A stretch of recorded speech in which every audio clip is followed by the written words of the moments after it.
Goeiedag, ek groet jou in die kosbare naam van Jesus Christus.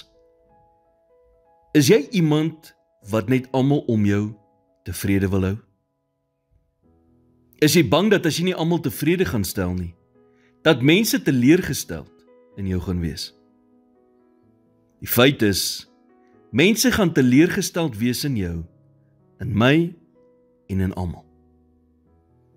Om altyd mense tevrede te wil stel, is uitputtend en is iets wat nooit werk nie.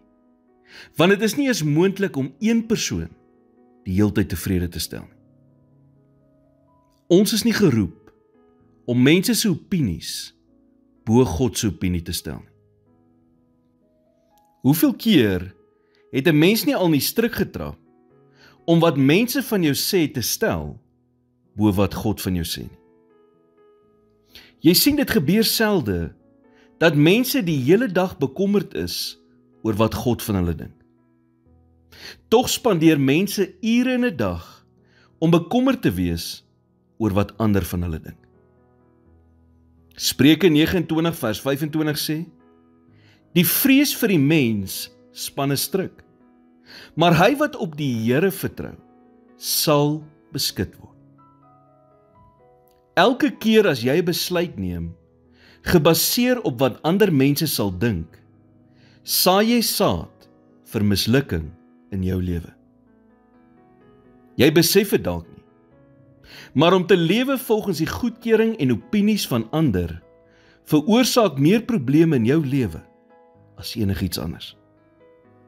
Want wanneer 'n mens bekommerd is oor wat ander mense dink, is jy geneig om die gewilde ding te doen, nie noodwendig die beste ding.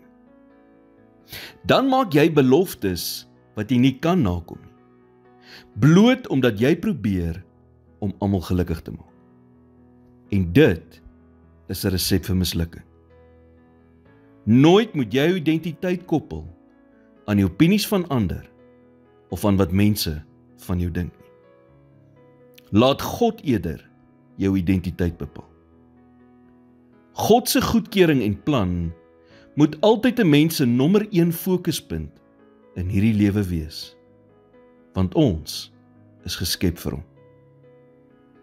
Here, soms spandeer ek soveel energie om ander tevrede te stel, terwyl U die een is wat ek eintlik wil tevrede stel.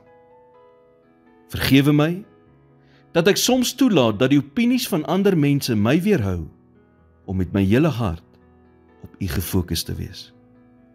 In Jesus naam bid ek dit.